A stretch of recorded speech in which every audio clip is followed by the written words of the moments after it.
الحمد لله خالق الوجود من العدم وجاعل النور من الظلم ومخرج الصبر من الألم فملك التوبة على الندم فنشكره على المصائب كما نشكره على النعم ونصلي على رسوله الأكرم والكتاب المحكم وكمال النبيين والخاتم سيد ولد آدم الذي بشر به عيسى بن مريم ودعا لبعثته إبراهيم عليه الصلاة والسلام حين كان يرفع قواعد بيت الله المحرم فصلى الله عليه وسلم وعلى أتباعه خير الأمم الذين بارك الله بهم كافة الناس عرب منهم الأجم الحمد لله الذي لم يتخذ ولدا ولم يكن له شريك في الملك ولم يكن له ولي من الذل وكبره تكبيرا الحمد لله الذي أنزل على عبده الكتاب ولم يجعل له عوجا الحمد لله نحمده ونستعينه ونستغفره ونؤمن به ونتوكل عليه ونعوذ بالله من شرور أنفسنا ومن سيئات أعمالنا من يهده الله فلا مضل له ومن يضلله فلا هادي له ونشهد أن لا إله إلا الله وحده لا شريك له ونشهد أن سيدنا ومولانا محمدا عبده ورسوله أرسله الله تعالى بالهدى ودين الحق ليظهره على الدين كله وكفى بالله شهيدا فصلى الله عليه وسلم تسليما كثيرا كثيرا ثم أما بعد فإن أصدق الحديث كتاب الله وخير الهدي هدي محمد صلى الله عليه وسلم وإن شر الأمور محدثاتها وكل محدثة بدعة وكل بدعة ضلالة وكل ضلالة في النار يقول سبحانه وتعالى في كلامه المجيد بعد أن أقول أعوذ بالله من الشيطان الرجيم بسم الله الرحمن الرحيم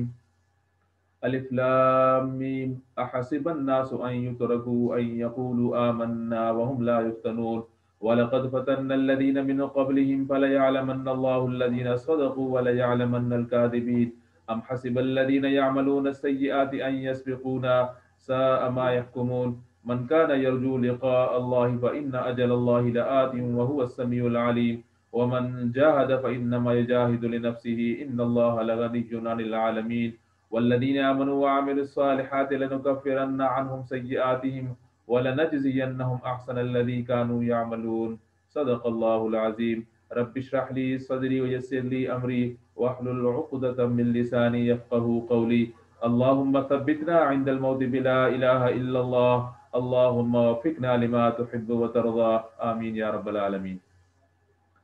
رمضان کا مہینہ شروع ہو چکا ہے اور رمضان کا روزوں کی غرض و غایت جو قرآن مجید کے اندر بیان ہوئی وہ تقوی کا حصول ہے، اور ہم نے گزشتہ پروگرام میں جانا کہ تقوی قرآن مجید کے اندر کس طریقے سے اس کو بیان کیا گیا ہے کہ تقوی جو لوگ متقی ہیں ان کی کیا صفات ہوا کرتی ہیں اور اس دنیا کے اندر وہ کس طریقے سے اپنی زندگی گزارا کرتے ہیں۔ جب انسان اس دنیا کے اندر اپنی زندگی گزارتا ہے تو یا تو وہ تقوی حاصل کر پاتا ہے تھوڑا یا بہت، یا تقوی کے بغیر رہ جاتا ہے۔ اس دنیا کے اندر انسان کو آزمائش کے لیے بھیجا گیا ہے، اور یہ آزمائش انسان کی مسلسل ہوتی رہتی ہے مختلف حالات سے اور انسان کے اعمال سے۔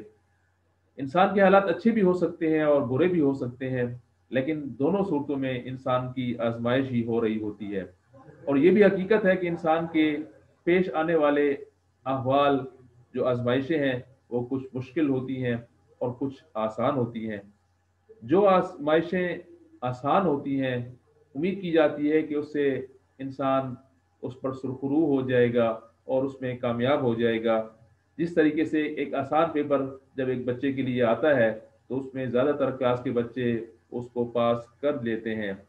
لیکن جب کسی بچے کی کمپیٹنسی کا امتحان لینا مقصود ہو تو وہ تب پتہ چلتی ہے جب ایک مشکل پیپر اس کے سامنے آ جائے، اور وہ بچہ مشکل پیپر اسی وقت ہی کر سکتا ہے جب اس کے اس سبجیکٹ کے بارے میں اس کے کانسیپٹ کلیئر ہوں اور اس نے پھر ان سوالوں کی ایکسرسائز بھی کی ہو، ان کو پریکٹس بھی کیا ہو۔ سورہ عنکبوت کی چند آیات، شروع کی چند آیات میں نے آپ کے سامنے تلاوت کی ہیں۔ اس میں بھی ان آزمائش کی بات کی گئی ہے جو انسان کو مشکل حالات میں انسان کو پیش آتی ہیں، اور ان آزمائشوں میں، ان مشکل آزمائشوں میں زیادہ تر لوگ اپنا عقیدہ کھو بیٹھتے ہیں۔ سورہ عنکبوت مکی صورت ہے اور ہجرت حبشہ کے بعد تقریباً 10 نبوی کے اندر اس کا نزول ہوتا ہے، اور یہ وہ وقت ہے جب مسلمانوں پر سخت حالات تھے، مخالفت کھل کر سامنے آ چکی تھی اور مسلمانوں پر زندگی تنگ کر دی گئی تھی۔ اسی وجہ سے ہجرت حبشہ کچھ صحابہ نے کی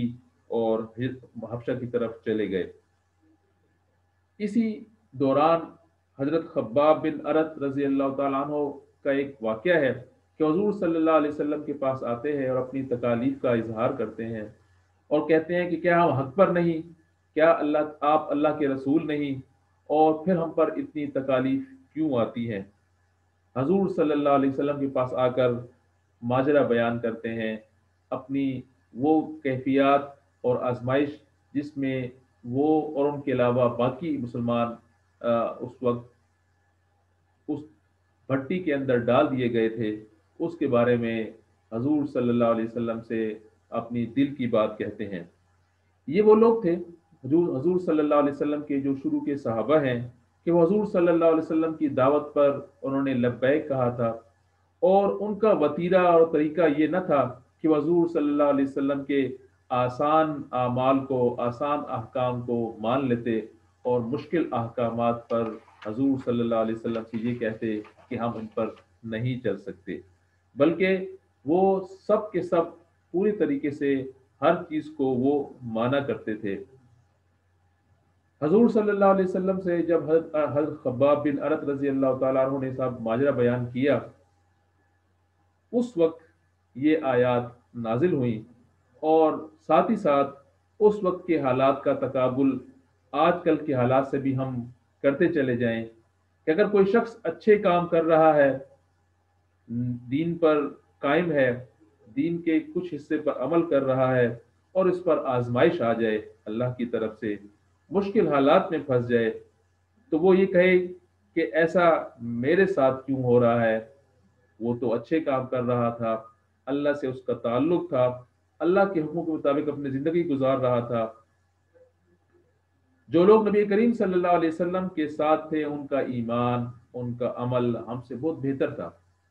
نبی کریم صلی اللہ علیہ وسلم کی اپنی زندگی مسلسل ایک جد و جہد والی زندگی تھی اور مشکل حالات میں گزری۔ اگر ہم مکی دور کی سیرت کا مطالعہ کرتے ہیں تو خاندان والے، معاشرے والے سب آپ کے خلاف تھے، بلکہ جان کے درپے ہو گئے تھے، اور حضور صلی اللہ علیہ وسلم کو شہر بھی چھوڑنا پڑا۔ نبی کریم صلی اللہ علیہ وسلم کی زندگی سے، صحابہ کرام رضی اللہ تعالیٰ عنہ کی زندگی سے یہ پتہ چلتا ہے کہ انہوں نے دین کے لیے دیا، اپنی زندگی دی، اپنا وقت دیا، اپنی صلاحیتیں دی۔ لیکن دوسری طرف جو صورتحال ہمارے لیے درپیش ہے کہ ہمارا حال یہ ہے کہ ہم دین کے معاملے میں ہم دین سے لینا چاہتے ہیں، اور لینا بھی فوری کے فوری، ہاتھ در ہاتھ لینا چاہتے ہیں، کہ اگر نماز پڑھی تو وہ اس لیے پڑھی کہ امتحان میں اللہ تعالیٰ پاس کر دے، جو روزگار کے مسائل ہیں وہ اللہ تعالیٰ حل کر دے، جو تکالیف کا سامنا ہے اللہ تعالیٰ اس کو حل کر دے، جو پریشانیاں ہیں وہ ختم ہو جائیں۔ لیکن جب وہ ختم نہیں ہوتی تو پھر ہمارا رویہ یہ ہوتا ہے کہ ہمارے نماز کا کیا فائدہ، ہمارے روزے رکھنے کا کیا فائدہ، اور اللہ کے احکامات پر چلنے کا کیا فائدہ۔ اور یہ بھی حقیقت ہے کہ آج کل جو اور مذاہب ہیں وہ ایسے پیکج بہرحال انسان کو اپنی طرف بلانے کے لیے دیتے ہیں کہ اگر فلاں ٹیمپل میں جا کر خیرات کر لیے جائے تو سارے مسئلے حل ہو جائیں گے، اور اگر وہاں کچھ کر لیا جائے، وہاں اس طریقے سے اس پیر صاحب سے مل لیا جائے تو سارے مسئلے ختم ہو جائیں گے۔ اور ہمارا سارا کا سارا جو فوکل پوائنٹ ہے وہ اس دنیا کے حوالے سے ہوتا ہے۔ ہم دنیا کی تکالیف کو ختم کرنے کی کوشش کرتے ہیں، دنیا کی جو چیلنجز ہیں اسی کے بارے میں ہم سوچتے ہیں، اسی کی ہی بارے میں اپنی صلاحیتیں اور وقت لگاتے ہیں۔ لیکن سورہ عنکبوت کی ان آیات کے اندر قرآن ہمیں کیا بتا رہا ہے کہ جو اسلام قبول کرتا اس کی زندگی جہنم بن جاتی۔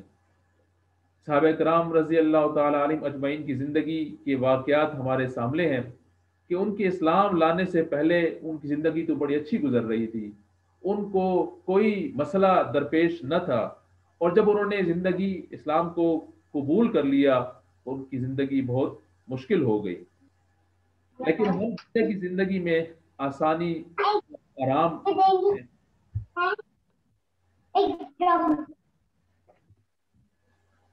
ہم دنیا کی زندگی میں آرام اور آسان ڈھونڈتے ہیں، جبکہ اللہ تعالیٰ نے اس زندگی کو ایک مشکل والی کیفیت میں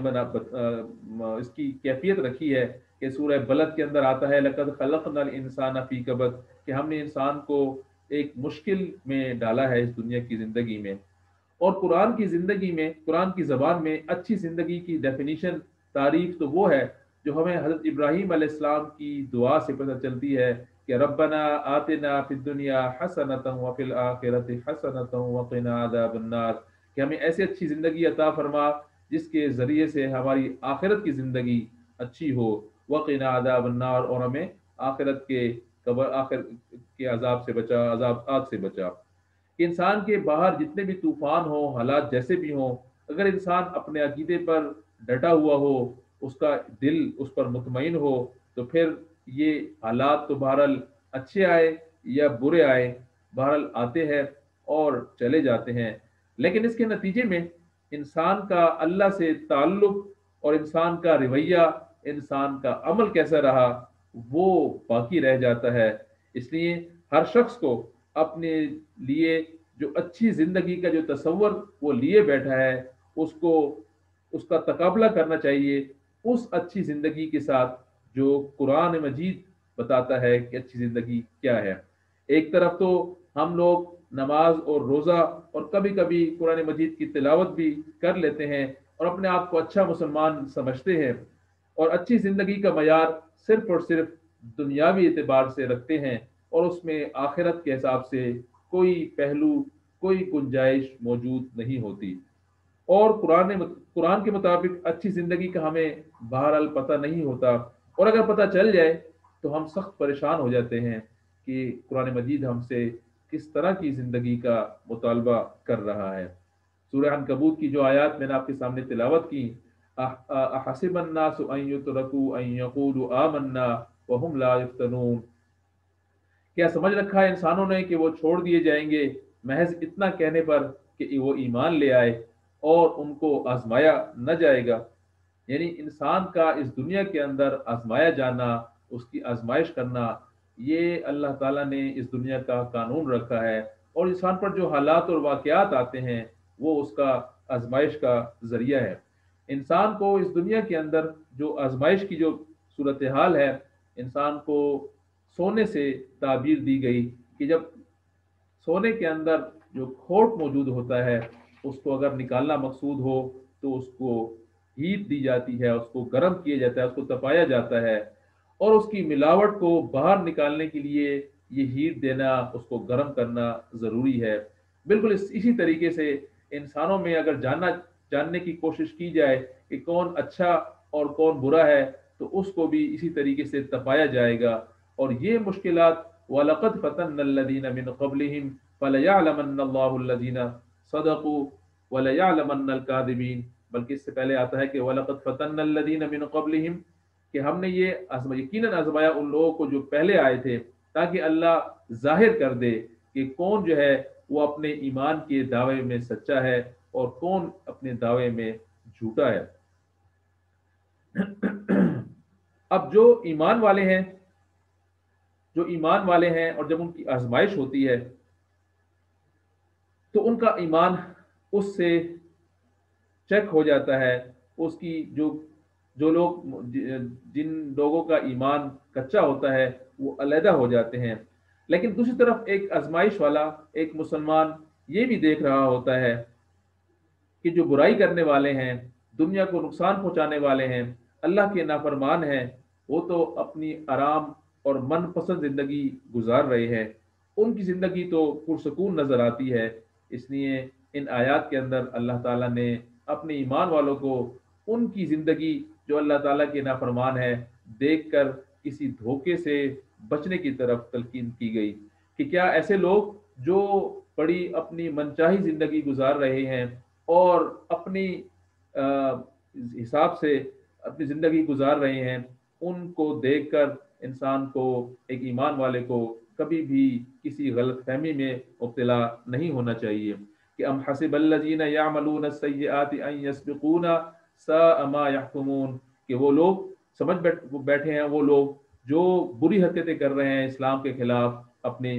کہ وہ بازی لے جائیں گے ہم سے، ساء ما یحکمون، برا حکم ہے جو یہ لگا رہے ہیں۔ اس لیے کہ وہ اللہ سے تو بہرحال نہیں بچ سکتے۔ دنیا میں ان کی زندگی اگر آرام سے گزارنے کے لیے لکھ بھی دی گئی ہے تو موت تو بہرحال آنی ہے، اور پھر اللہ ان کے ساتھ انصاف کے ساتھ معاملہ فرما دینے والا ہے۔ لہذا اللہ کی راہ میں چلنے والا اور آزمایا جانے والا شخص ایسے لوگوں کی زندگی سے دھوکہ نہ کھائے، بلکہ اللہ تعالیٰ پر اعتماد رکھے کہ اس کی انصاف پر، اس کے عدل پر یقین رکھے کہ بہرحال ایک دن ایسا آنا ہے کہ جس دن یہ سب کچھ اس کا فیصلہ ہو جانا ہے کہ من کان یرجو لقاء اللہ فإن اجل اللہ لآت وهو السمیع العلیم، کہ جو شخص یقین رکھتا ہے اللہ تعالیٰ سے اپنی ملاقات کو، اور وہ ملاقات ایسی ہے کہ فإن اجل اللہ لآت، کہ اس نے ضرور بضرور آنا ہے، کہ اس میں کوئی شک والی بات نہیں ہے کہ اس نے آ کر رہنا ہے، وہ ضرور آنے والا ہے۔ اور پھر وهو السمیع العلیم، تو پھر اللہ تو دیکھنے والا ہے اور جاننے والا ہے کہ کس نے کس طریقے سے اس دنیا میں اپنی زندگی گزاری، کہ کس نے اپنی منچاہی زندگی گزاری اور کس نے اپنی رب چاہی زندگی گزاری۔ اس لیے ہر ایمان والے کو اپنا اعتماد اور یقین اللہ تعالیٰ پر رکھنا چاہیے، اللہ تعالیٰ سے اپنا رشتہ جوڑے رکھنا چاہیے کہ جو کچھ جو جب آخرت واقع ہوگی تو جو برائی کرنے والا ہے اس کو اس کا برائی ضرور ملے گی، اور جو اس نے اچھی زندگی گزاری ہے، آزمائشوں میں اپنے آپ کو سرخرو رکھا ہے، تو اس کو اس کا اچھا بدلہ ضرور ملے گا۔ اور ساتھ ہی ساتھ یہ فرمایا کہ ومن جاہد فانما یجاہد لنفسہ ان اللہ لغنی عن العالمین، کہ جو شخص کوشش کرتا ہے اپنے آپ کو اس آزمائش میں بہتر رکھنے کے لیے، اللہ تعالیٰ کے احکامات پر چلنے کے لیے، یہ بہرحال ایک مسلسل جد و جہد کا نام ہے۔ جو شخص کوشش کرتا ہے تو یہ کوشش اس کو ذہن میں رکھنا چاہیے فانما یجاہد لنفسہ، کہ یہ کوشش اس کے اپنے لیے ہے، اللہ تعالیٰ کے لیے نہیں ہے۔ اس لیے کہ جو کام انسان کے اپنے لیے ہوتا ہے اس میں انسان اپنی پوری جد و جہد، اپنی پوری توانائی، اپنا پورا وقت، اپنی پوری صلاحیتیں صرف کرتا ہے، لیکن جب کوئی چیز کسی دوسرے کے لیے ہوتی ہے پھر انسان اس کے بارے میں لاپرواہ ہو جاتا ہے۔ اللہ تعالیٰ نے فرمایا کہ انسان کا اللہ تعالیٰ کی راہ میں مال دینا، صلاحیتوں کا استعمال کرنا، مشکلات اٹھانا، یہ اللہ کے احکامات کو پورا کرنا، یہ سب اصل میں انسان کے اپنے لیے ہے، اللہ تعالیٰ کے لیے نہیں ہے۔ اس لیے کہ ومن جاہد فانما یجاہد لنفسہ ان اللہ لغنی عن العالمین، اللہ تو غنی ہے، اللہ کو ہماری عبادات کی، نمازوں کی، روزے، یہ اللہ تعالیٰ کو نہیں چاہیے، اس لیے کہ اللہ تعالیٰ کی مخلوقات تو اتنی زیادہ ہیں اور اس سے اچھی عبادت کرنے والی ہیں کہ جس طریقے سے ایک مسلمان اور یہ انسان اللہ تعالیٰ کی عبادت کرتا ہے وہ تو بہت ہی ناقص قسم کی عبادت ہوتی ہے، اس کی مکمل قسم کی اور پرفیکشن والی عبادت تو اس کے فرشتے کرنے والے ہیں جو 24 گھنٹے اس کی اطاعت اور فرمانبرداری کرتے ہیں، اور اس طریقے سے اس کی اطاعت اور فرمانبرداری کرتے ہیں کہ جس طریقے سے اس کا حق ہے۔ انسان تو اس طرح کی عبادت کر ہی نہیں سکتا۔ تو اس لیے انسان کو یہ ذہن میں رکھنا چاہیے، اپنی تعلق اللہ تعالیٰ سے قائم رکھتے ہوئے، اس کے احکامات کو مانتے ہوئے کہ یہ سب کچھ اس انسان کے اپنے لیے ہے، کہ جو کچھ آج وہ اس دنیا کے اندر کوشش کرے گا وہ اس کوشش کا اب جزا کو آخرت کے اندر موجود پائے گا۔ اور جب یہ شخص اس طریقے سے اپنی زندگی گزارے گا تو اللہ تعالیٰ نے فرمایا کہ والذین آمنوا وعملوا الصالحات لنکفرن عنہم سیئاتہم ولنجزینہم احسن الذی کانوا یعملون، کہ جو شخص اپنے زندگی میں تقوی کا حصول کی مدد سے تقوی کو حاصل کرنے کے لیے کوشش جاری رکھے گا اور تقوی کی بنیاد پر اپنی زندگی گزارے گا، ثابت قدم رہے گا، نمازوں کو نہیں چھوڑے گا، روزوں کو اپنے مطابق ادا کرے گا، اور اللہ تعالیٰ نے جو جو احکامات اس دنیا کے اندر انسان کو اس قرآن کی صورت میں بتائے ہیں اس کے مطابق اپنی زندگی گزارتا چلا جائے گا، ان تمام اعمال کا بدلہ